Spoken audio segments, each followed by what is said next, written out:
Collector madam आहेत कुठं? मग फोन कोणाचा घ्यायचा काय? फक्त मुख्यमंत्र्याचाच घ्यायचा काय?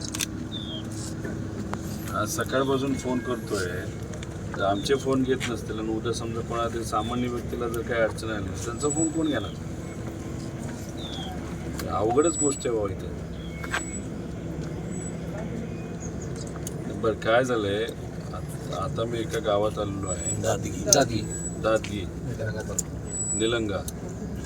काही दिवसांपूर्वी तुम्हाला माहीत असेल तो शिवाजी मेळे दुर्दैवाने त्याने आत्महत्या केली होती.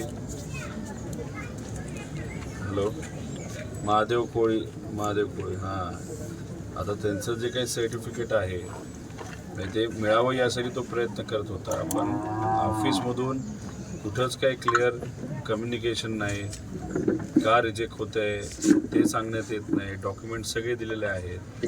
सगळे डॉक्युमेंट असताना सुद्धा तिथं असणारा एक अधिकारी जर रिजेक्ट करत असेल आणि एक रमेश नलमले म्हणून आहे, त्यांच्याकडे स्वतःकडे व्हॅलिड सर्टिफिकेट आहे, वडील आहेत आणि मुलाला मिळत नाही. आपल्याला जर करायचं असेल तर तो अधिकारी आहे, जर व्हॅलिड, आपण काही नॉन व्हॅलिड असेल तर कुठं काय चुकीचं करा असं म्हणणार नाही, पण व्हॅलिड असेल जर होत नसेल तर हे गरीब लोक पैसे देऊ शकत नाही. मी एक पाठवून देऊ काय पैसे?